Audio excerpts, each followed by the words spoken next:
Dans les années 60, les Rolling Stones se sont fait connaître avec la chanson I Can't Get No Satisfaction. Il y a 3000 ans, le roi Salomon s'écriait « Vanité des vanités, tout est vanité ». Il semble que depuis que l'homme est homme, l'insatisfaction a été une caractéristique déterminante de l'humanité. Peut-on être vraiment satisfait dans cette vie?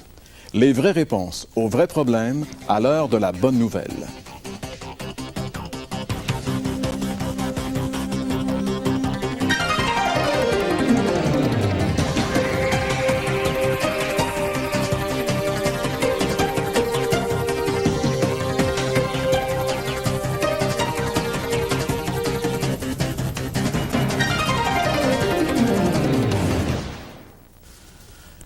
Bonjour et re-bienvenue à l'émission L'heure de la bonne nouvelle. Il nous fait plaisir de vous accueillir à nouveau aujourd'hui et en compagnie aujourd'hui de mes collègues Gaston Jolin et François Fréchette.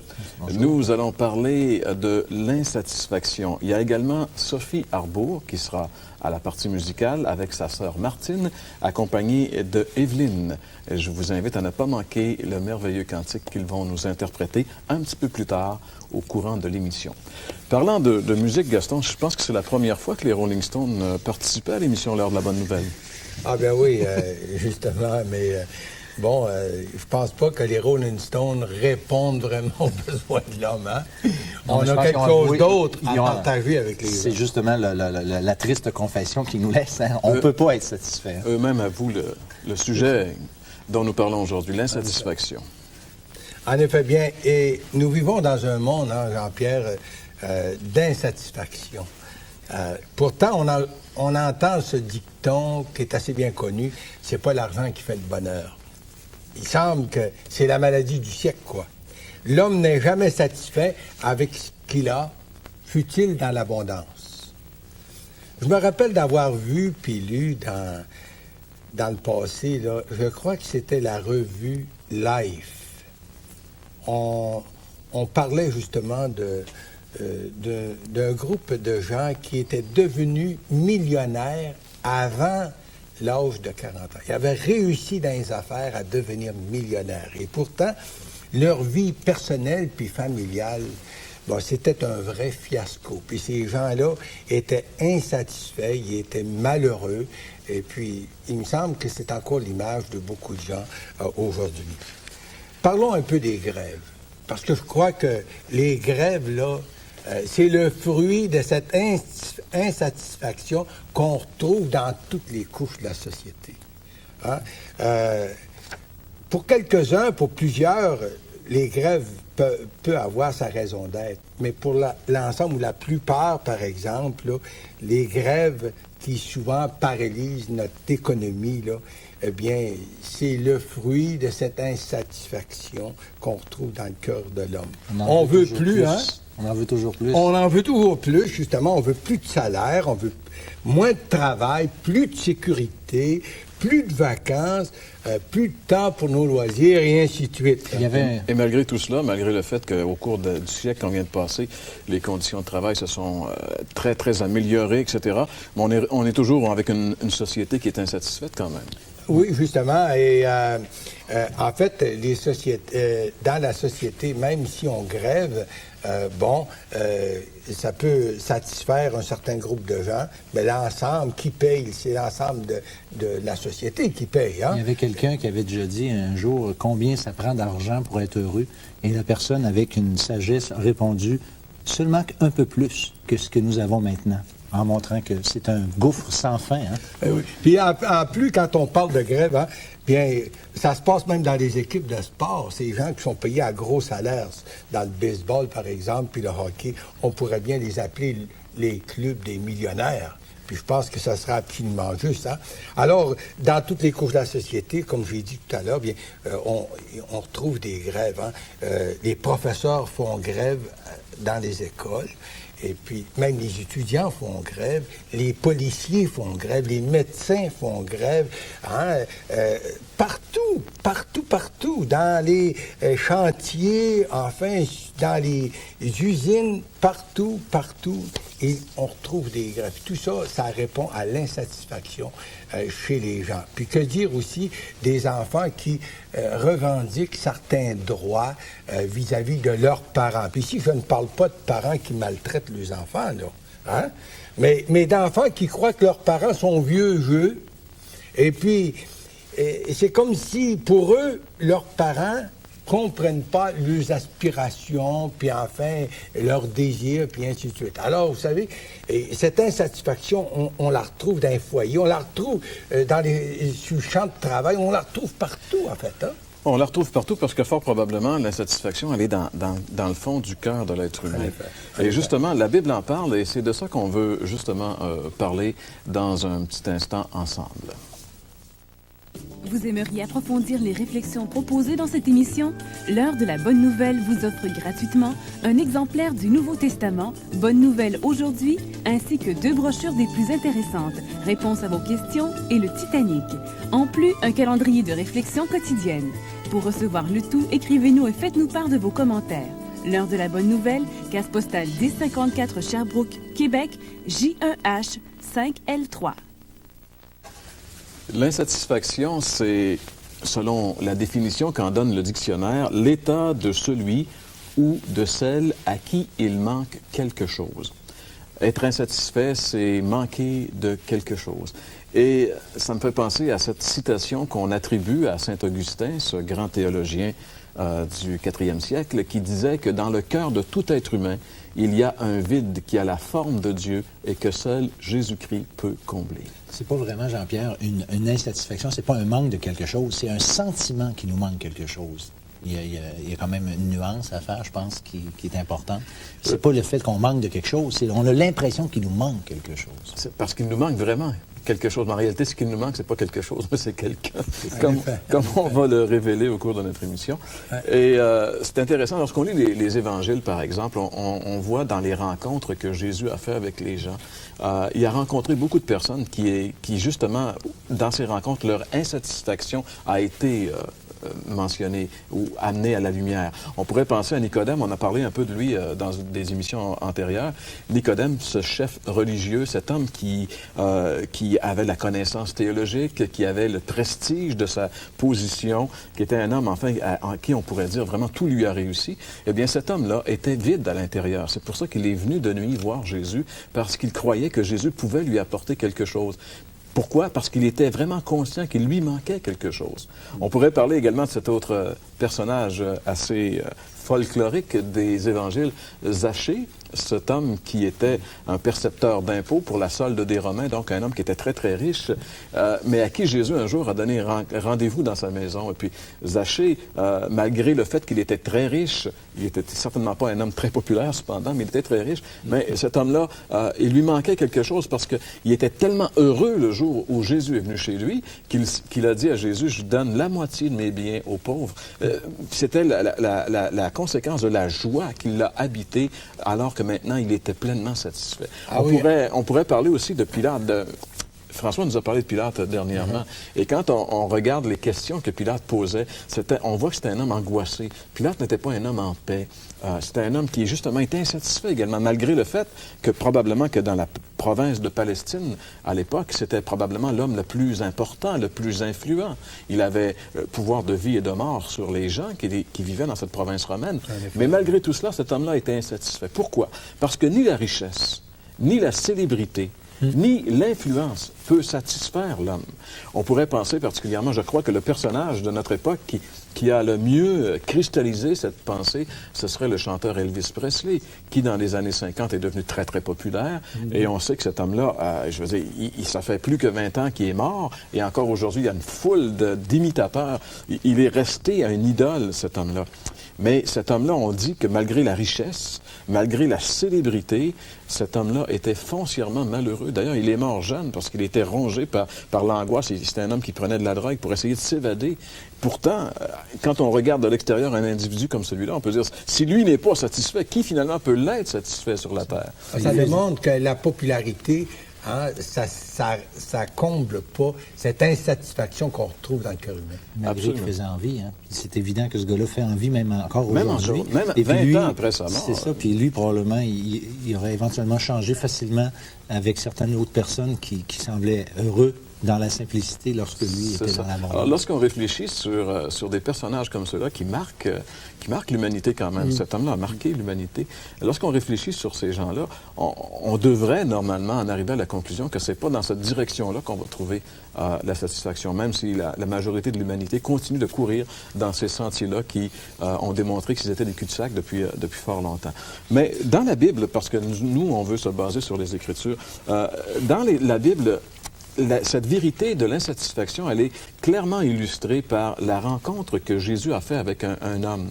La Bible l'appelle un jeune homme, Matthieu par exemple, et tous les 3 évangiles qu'on appelle les synoptiques, Matthieu, Marc et Luc, nous parlent de cette caractéristique. Cet homme était jeune, il était très riche. Les 3 évangiles nous disent qu'il était non seulement riche, mais très riche. Et l'évangile de Luc nous dit que c'était un chef du peuple. Donc on peut en déduire qu'il ne pouvait pas être un chef politique, mais probablement un chef religieux, donc le chef de la synagogue, donc certainement un des hommes importants en Israël. Il était jeune, il était riche, il était influent et il était vide. Pourquoi on peut le dire? Parce qu'il vient voir Jésus. Les évangiles nous montrent que cet homme est venu vers Jésus et il était insatisfait, il lui manquait quelque chose. Qui croyait que seul Jésus pouvait... Enfin, il croyait que Jésus pouvait peut-être lui donner ce qui lui manquait. Dans l'Évangile selon Luc, chapitre 18 et le verset 18, on peut lire ensemble ce verset. Il est dit, un chef interrogea Jésus et dit, « Bon maître, que dois-je faire pour hériter de la vie éternelle? » Alors cet homme, ce qui est intéressant, il est venu à Jésus. Donc on peut dire qu'il est venu à la bonne personne, parce que Jésus, il est celui qui est la vérité. Jésus sait tout et peut répondre à toutes nos aspirations. Alors il vient vers Jésus et puis il lui pose la bonne question. Il lui dit, qu'est-ce qu'il faut que je fasse pour avoir la vie éternelle? Alors Jésus va lui donner la bonne réponse. Puis ça montre que ça, c'était sa préoccupation. Là. La vie éternelle, pour lui, il savait qu'il l'avait pas, puis il pensait que Jésus avait la réponse pour lui. Exactement. Et ce qui est intéressant lorsqu'on va regarder un petit peu ce jeune homme, c'est que il était, ce qu'on pourrait dire, un peu à l'image d'Elvis Presley dont on parlait tantôt. Il était un homme qui, à nos yeux humains, on aurait dû dire, ben cet homme-là, il doit être satisfait. Il est jeune. La jeunesse, Gaston, tu sais que ça passe vite. Hein? Oui. Puis il était populaire. Oui. Il était... Ça, c'est pas comme nous, mais pas rien. Il était jeune, il était influent, il était très riche. Il était très riche. Ça, c'est différent. Alors, on pourrait dire, finalement, si cet homme-là n'est pas satisfait avec tout ça, qui va l'être? Et pourtant, comme François vient de le mentionner, il démontre qu'il avait un besoin intérieur que ni sa richesse, ni son influence, ni sa jeunesse n'avaient plus comblé. Il y avait comme à l'intérieur, tu sais, ce vide de Saint-Augustin. Il était là, puis lui, il en était bien conscient. Parce qu'il semble que les gens qui ont satisfait ces besoins matériels sont plus conscients que les autres du vide. Si quelqu'un n'a pas satisfait ça, ben il veut essayer de le satisfaire avec l'argent, avec ses...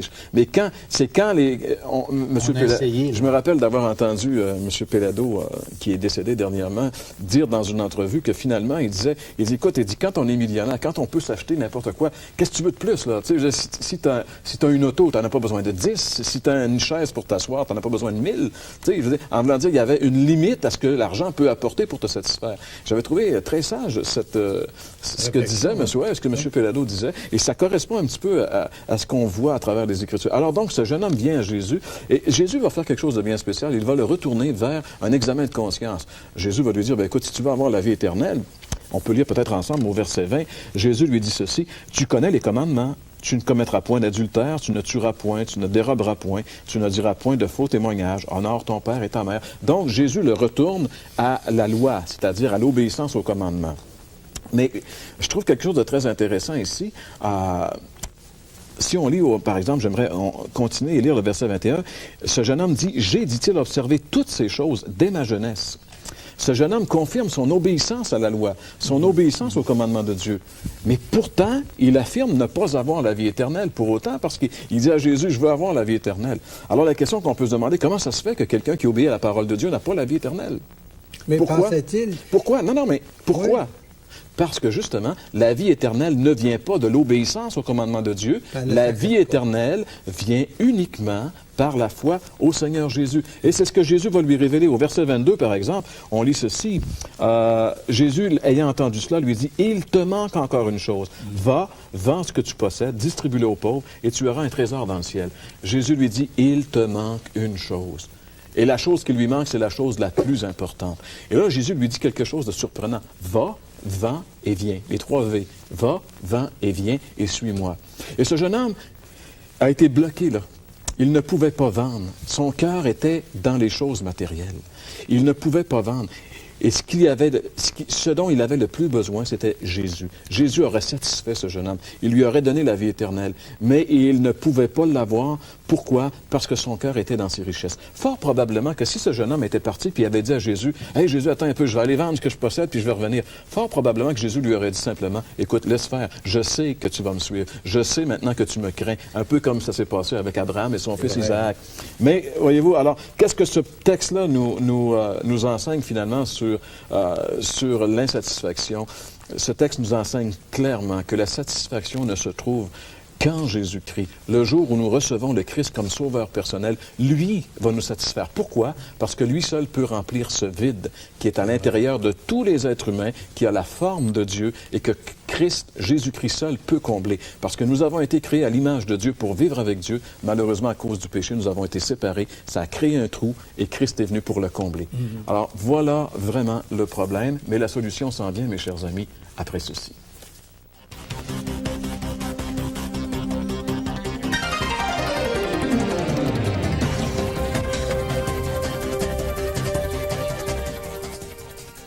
Un jour, un homme riche avait 2 maisons. Et il dit à un de ses amis, « Lorsque je suis à la campagne, dans ma maison de campagne, je m'ennuie de ma maison à la ville. Lorsque je suis à la ville, je m'ennuie de ma maison à la campagne. » Ce jeune homme est semblable un peu à celui dont on vient de parler dans l'Évangile. Parce que, en fait, le problème, c'est que ce jeune homme de l'Évangile est reparti aussi insatisfait qu'il était venu lorsqu'il a rencontré le Seigneur Jésus, parce qu'il n'a pas été capable de prendre une décision positive face à l'invitation que le Seigneur Jésus lui donnait. Parce que le vrai pardon donne une vraie satisfaction, mais encore faut-il recevoir ce que le Seigneur Jésus veut nous offrir. Voici les paroles que le Christ a dites concernant une femme qui vivait dans le péché. Et lorsqu'on parle d'une femme qui vivait dans le péché, probablement elle était même une femme prostituée, sans que le texte nous le précise. Mais cette femme avait besoin d'être pardonnée. Et voici ce qui a été dit d'elle. Ses nombreux péchés ont été pardonnés. La Bible dit ailleurs, le sang de Jésus, son Fils, nous purifie de tout péché. Encore, aujourd'hui, le Christ détient ce pouvoir de pardonner pleinement les péchés parce qu'il a donné sa vie en rançon pour nous racheter. Pour cette raison, une décision s'impose. Vous devez choisir d'abord d'entendre dire ou bien tes nombreux péchés ont été pardonnés, ou bien d'entendre cette parole difficile qui vient encore de la bouche du Seigneur, il te manque encore une chose. Comme pour le jeune homme riche, il nous faut aussi vendre, c'est-à-dire abandonner quelque chose.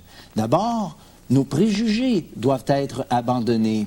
Notre philosophie de la vie doit être abandonnée. J'irais même jusqu'à dire que nos valeurs religieuses traditionnelles doivent être aussi mises de côté pour la simple et bonne raison qu'elles sont souvent en parfaite contradiction avec ce que nous dit l'Écriture. Une autre chose qui doit être abandonnée, c'est notre indépendance que nous avions vis-à-vis de Dieu, puisque le péché, c'est carrément l'indépendance qu'on a fait vis-à-vis de Dieu. Il nous faut abandonner cette indépendance. Il y a aussi notre péché qui nous sépare de Dieu. Et peut-être y a-t-il dans votre vie un péché en particulier, comme ce jeune homme riche qui était accroché à ses richesses et qui l'ont empêché de venir à lui. Peut-être dans votre vie y a-t-il aussi un empêchement qui fait en sorte que vous ne pouvez pas venir au Christ maintenant. Écoutez cette parole que le Seigneur Jésus a dite. « Viens et suis-moi », lui fut-il proposé. Après le renoncement, il faut un engagement pour suivre le Seigneur. Cela est de tout temps l'expérience de tous ceux qui ont répondu positivement à l'appel du Seigneur. C'est aussi ce qui a empêché le jeune homme riche d'être pleinement satisfait. Chers amis, le salut de Dieu vous est offert en ce jour. N'hésitez pas à le recevoir dans une simple prière de foi, en lui demandant pardon et lui remettant la direction de votre vie. Quand vous aurez reçu ce privilège merveilleux, votre vie aura une dimension qui ne laissera aucune place à l'insatisfaction. Voici ce que Jésus dit un jour à une autre femme dans les évangiles. Le texte se situe dans l'évangile de Jean, chapitre 4, et au verset 13 et 14. « Quiconque boit de cette eau aura encore soif, mais celui qui boira de l'eau que je lui donnerai n'aura jamais soif. Il n'en tient qu'à vous. Désirez-vous recevoir cette pleine satisfaction que le Seigneur Jésus vous offre? Simplement humiliez-vous devant Dieu. Demandez au Seigneur de vous pardonner votre péché. Reconnaissez que jusqu'à maintenant, vous avez vécu tout à fait d'une façon indépendante de lui et croyez qu'il peut maintenant vous pardonner. Et je vous le dis, chers amis, avec le pardon, une pleine satisfaction, une paix intérieure que jamais vous ne voudrez vous débarrasser parce que vous aurez connu ce qu'est le pardon et la grâce de Dieu. Faites-le maintenant.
Merci beaucoup, Sophie Arbour, sa sœur Martine et Évelyne Fleurimard, qui interprétait ce merveilleux cantique qui nous rappelle une vérité fondamentale, c'est que tout ce qui existe va passer, sauf la parole du Seigneur. Hein? Jésus a dit que le ciel et la terre passeront, mais ma parole ne passera pas. Puis ça a un message pour nous, ça, aujourd'hui, parce que les promesses qu'il a pour nous dans sa parole, on peut prendre Dieu au mot, ça va se réaliser, ça se réalise, c'est quelque chose de concret puis de vrai.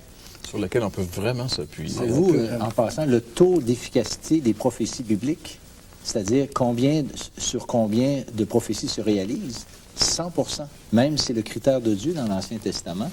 Si le prophète vient de lui, si c'est Dieu qui a parlé à travers les prophètes, ce qu'il a dit arrivera. Sinon, ce n'est pas l'Éternel qui a parlé. Et ça, c'est intéressant. C'est exactement dans la même direction du verset que tu viens de citer. Mais on peut vraiment, tu sais, pour l'assurance de notre salut, présentement, on peut vraiment se fier aux Écritures puis baser notre foi sur ce que dit la parole de Dieu. Et ça aussi, ça donne une satisfaction parce qu'on vit dans un monde d'insatisfaction parce qu'il n'y a rien de solide dans notre monde. C'est incertitude. Alors ça, c'est le roc sur lequel on peut vraiment construire quelque chose de solide, roc inébranlable qui est la parole de Dieu. C'est là la source de la satisfaction qui nous présente le Seigneur Jésus-Christ comme seul Sauveur et Seigneur. Et quel privilège de le connaître personnellement. Et on aimerait que ce privilège soit pour vous qui nous écoutez, comme vous l'avez si bien entendu aujourd'hui. Les émissions de l'heure de la bonne nouvelle sont faites uniquement dans le but de présenter ce merveilleux message, cette merveilleuse personne de Jésus qui s'offre encore à vous aujourd'hui. Mais la décision maintenant vous appartient. Qu'allez-vous faire de lui? Si vous désirez poursuivre cette méditation, je vous rappelle que nous vous offrons de la littérature tout à fait gratuitement. Il y a le Titanic, il y a la réponse à vos questions, également le calendrier Bonne Semence 1999. Si vous ne possédez pas le Nouveau Testament, on vous en donne un exemplaire gratuitement. Nous sommes intéressés à avoir vos commentaires également et nous vous invitons à être avec nous la semaine prochaine alors que nous allons parler de l'abus. On vous invite à passer une excellente semaine et au nom de mes deux collègues, je vous donne un rendez-vous semaine prochaine, même heure, même poste. Vous aimeriez approfondir les réflexions proposées dans cette émission? L'heure de la bonne nouvelle vous offre gratuitement un exemplaire du Nouveau Testament, Bonne Nouvelle aujourd'hui, ainsi que 2 brochures des plus intéressantes, Réponse à vos questions et le Titanic. En plus, un calendrier de réflexion quotidienne. Pour recevoir le tout, écrivez-nous et faites-nous part de vos commentaires. L'heure de la bonne nouvelle, case postale 1054 Sherbrooke, Québec, J1H 5L3.